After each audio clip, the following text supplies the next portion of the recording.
Did you know diabetes can double your risk of hearing loss? My name is Bernice McKenzie. I'm an audiologist in Ontario.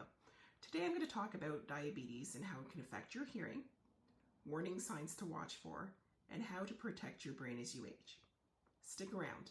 You might learn something new. Diabetes is already a problem worldwide. There are millions of Canadians who have diabetes or prediabetes. Research shows that compared to adults who don't have hearing loss, diabetics are twice as likely, and some studies show 4 times as likely to have hearing loss compared to the group of adults that don't have diabetes at all. Diabetes doesn't just raise your blood sugar. It damages blood vessels and nerves all over your body. It can hurt your heart, your eyes, your kidneys, your nerves, and yes, your ears. Poor circulation and nerve damage can reach the tiny hair cells inside your inner ear, causing hearing loss or ringing. Ringing, usually called tinnitus, is a sound that you hear in your ear that no one else hears. So it can be a ringing, a buzzing, a chirping. It's different for everybody. Here is why your ear is so exposed. Your inner ear relies on tiny blood vessels for oxygen and fuel. High blood sugar damages small vessels all over your body, including the ones in your ear. Damaged vessels starve delicate hair cells inside your cochlea. Over time, this result is often permanent hearing loss, or you can have tinnitus, or ringing and noises in your ears. Doctors first wrote about this link back in the 1800s. We have known about this link for almost 200 years. Okay. Research keeps landing on one result. Diabetes raises the risk of hearing loss. There was one study that studied individuals with diabetes and without. So when they looked at the group that did not have diabetes, 7% of them had hearing loss. When they looked at the group that did have diabetes, 17% of them had hearing loss. Then there was another study where they were looking at the same 2 groups, and in that study they found that diabetics were 4 times as likely to have hearing loss compared to those who did not have diabetes.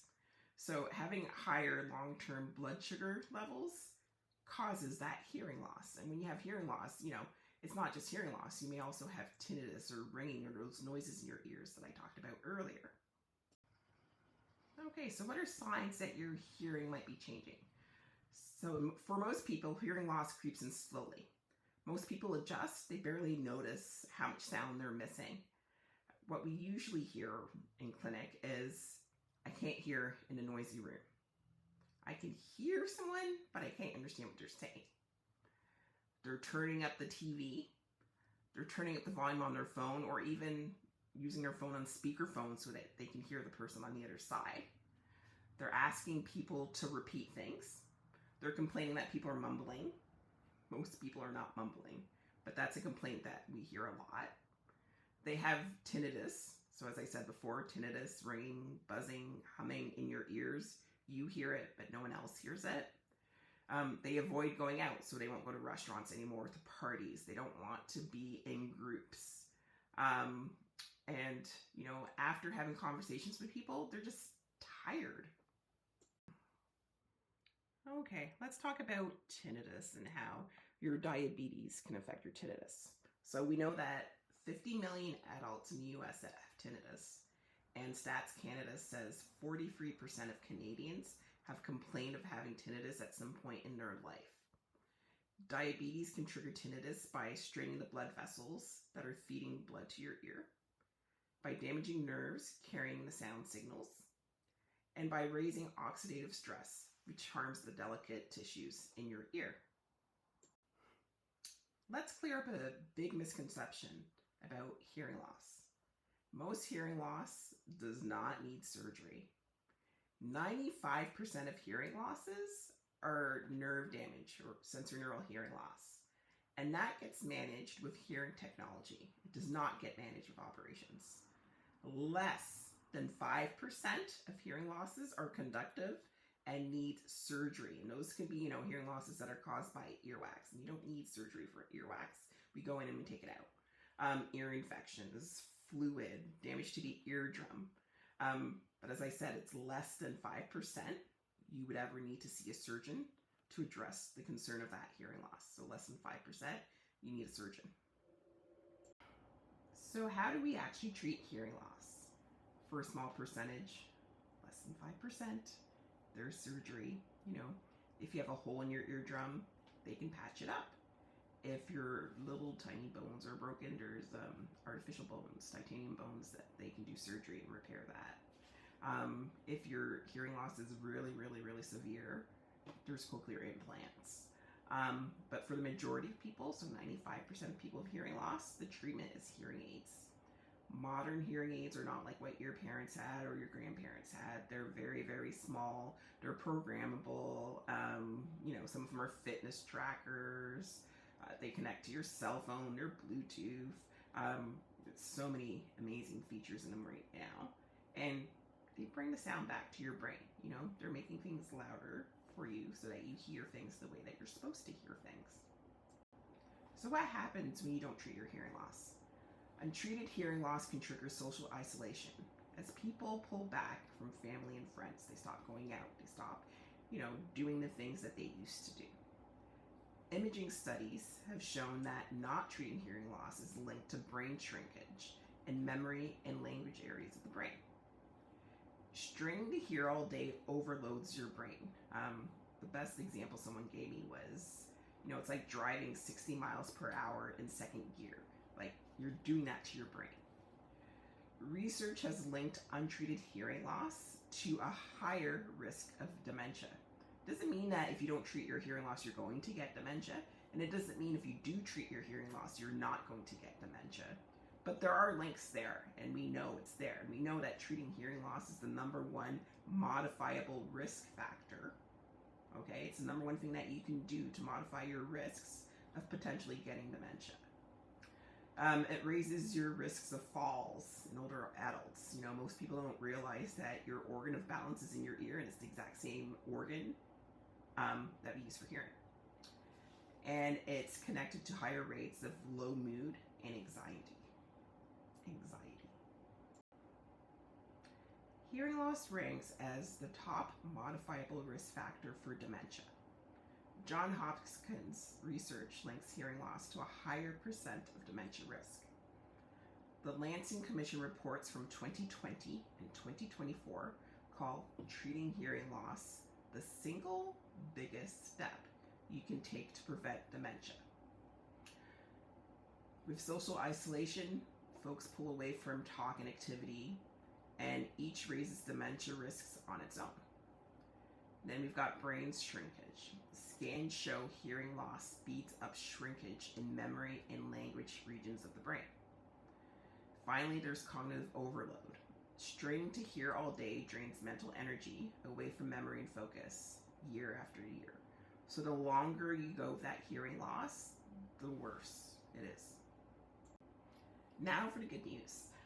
Treating hearing loss helps your brain, and it does it pretty quickly. Adults aged 50 to 60 who started treating hearing loss, so using hearing aids, showed that their word recall scores and focus scores got better in 2 weeks. Yes, 2 weeks. There are pupil studies where they measure your pupil diameter. Shows a 20% boost in memory recall once people started wearing hearing aids. And then there's long-term research since 2011 that suggests that treating hearing loss may cut the extra dementia risk that's tied to going with your hearing loss untreated. Now again, I'm not saying you get hearing aids, you're not going to have dementia. That's not what I'm saying whatsoever.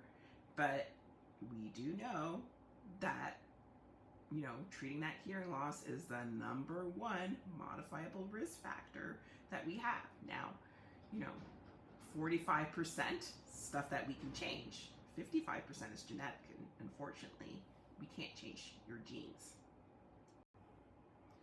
If you have diabetes, your ears need to be checked just like your eyes. That's the #1 thing I want you to know, okay? We all go, we get our eyes checked when we're diagnosed with diabetes. you want to get your ears checked too. You want that baseline test. And then you want to go back every year to see if there have been any changes. If there's a hearing loss, you want to treat that right away. We will also, help manage your tinnitus. Most people with hearing loss have tinnitus. For some, they can ignore it and it's fine, they ignore it. There are some people where it becomes really bothersome and you want to treat that tinnitus right away. You don't want to wait 20 years and be like, okay, now I think it's time to treat that tinnitus. No, it's harder. Okay, it takes more time for your brain to get used to the sound. And if sound therapy is going to work, it's going to take longer for it to start working. So yes, you want to see your audiologist right away, because in addition to hearing aids, we might recommend cognitive behavioral therapy, sound therapy, calming sounds that we can prescribe. There's just so many things in our toolbox that we didn't have years ago that we do have today. So you do want to see an audiologist. If you saw, a doctor, like a physician or ear, nose, and throat doctor who said, no, there's nothing I can do for your tinnitus. Yeah, that's right. There's no surgery for your tinnitus. I already told you, less than 5% of cases of hearing loss or tinnitus can be managed with something surgical. So they're not lying to you. There's nothing that they can do for you, but there are many treatments that an audiologist can do to help you with that tinnitus. If you're concerned about memory, we can also do a cognitive screening, a baseline, to see if there's anything going on. Some people use the MOCA. There are many different cognitive screening tests out there. We use the Cognitive 5. It's computerized, and it's, for people with hearing loss. It's just something where I know it's being administered the exact same time every time, so it doesn't matter which one of my clinics you go to. It's going to be the same equipment. It's just more consistent. So when we're comparing year 1 to year 2, I know there's no tester error or differences between testers because it's the same test. Again, find an audiologist. We're here to be part of your diabetic team. So it's not just your eye doctor, not just your doctor, not just your nurse, not just your pharmacist. You do want an audiologist on your team. We're here to support you. I'm going to finish by giving you some steps to protect your hearing and your brain. So, number 1, you want to manage your blood sugar. Steady control protects blood vessels, including the ones in your ears. You want to get a yearly hearing test. Treat it the same way that you treat your eyes. You get that eye exam every year. Let's get that ear exam every year. And then don't wait for your hearing or the ringing in your ears to get worse. Ask your audiologist for help right away. The sooner we treat it, the better it is. If you have any questions, reach out to your audiologist, because hearing care is part of your diabetes care.